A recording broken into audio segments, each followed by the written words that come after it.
Δεν σημαίνει ότι αυτά που λέω εγώ ότι είναι εξαίσθητα εσφαλμένα. Ένα μεγαλοειδιατισμό τον έχεις. Τι σημαίνει αυτό? Ο μεγαλοειδιατισμός, ότι δηλαδή είσαι διαμορφωτής της κοινής γνώμης και διεκφράζεις τη στιγμή τον κόσμο. Θα σου εξηγήσω. Ναι. Τη στιγμή που πριν από τη φυλακή, εγώ δεν μιλούσα και με στείλανε φυλακή, τους βγήκα εγώ μετά.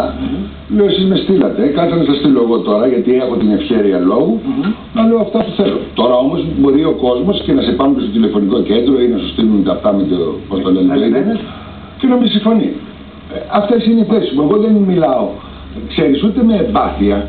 Δεν έχω καμία εμπάθεια. Με αγάπη μιλάω, γιατί όλοι είναι άνθρωποι. Τώρα ο καθένας στην προσωπική του ζωή του τι θέλει να κάνει είναι δικαίωμά του. Όμως από εκεί και πέρα να μην ξεφεύγουμε. Ας πούμε, ή κάνεις μια εκπομπή, πρέπει να ξέρεις τι λες, να μην εκθέτεις τον άλλον. Μου λες εδώ πέρα, μου βάζεις ας πούμε και μου λες ράφτινγκ. Βάζω ράφτινγκ. Όχι, εσύ είσαι. Με το ράφτινγκ. Εσύ είσαι ο. Ένα λεπτό. Εγώ κάνω το πόρο εδώ. Τέρμα το ράφτινγκ. Θέλω να σου πω το εξής. Θα σου πω το εξής. Μιας και. Να φύγω έξω μετά. Περιφέρεσαι και